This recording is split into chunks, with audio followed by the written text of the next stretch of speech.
अस्सलामुअलैकुम फ्रेंड्स, मैं हूँ याया खान और आप देख रहे हैं voice of Yaya official YouTube channel. तो गाइस, कैसे हैं आप सभी लोग? उम्मीद करता हूँ आप सभी लोग खैरियत से होंगे, ठीक ठाक होंगे।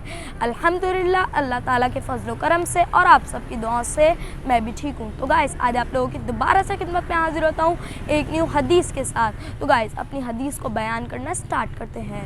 सही बुखारी हदीस नंबर 142 इंटरनेशनल नंबर के मुताबिक, आऊज़ु बिल्लाहि मिनश शैतानिर रजीम, बिस्मिल्लाहिर रहमानिर रहीम।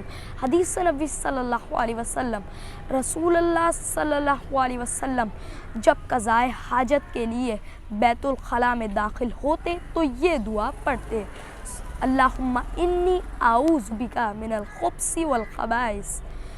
ए अल्लाह, मैं नापाक जिन्नियों और नापाक जिन्नात से तेरी पनाह मांगता हूँ। तो गाइस, इस वीडियो को ज़्यादा से ज़्यादा लाइक करें, शेयर करें, कमेंट किया करें अच्छे और मेरे चैनल पे जो नए होते हैं चैनल को सब्सक्राइब भी कर लिया करें और बेल आइकन भी दबाना मत भूला करें, तो आपको इससे नोटिफिकेशन मिलेगा। तो मिलते हैं अगली वीडियो में, जब तक के लिए मुझे इजाज़त दीजिए। अपना बहुत सारा ख्याल रखिएगा और मुझे भी दुआ में याद रखिएगा। अस्सलामु अलैकुम वरहमतुल्लाहि वबरकातुहू।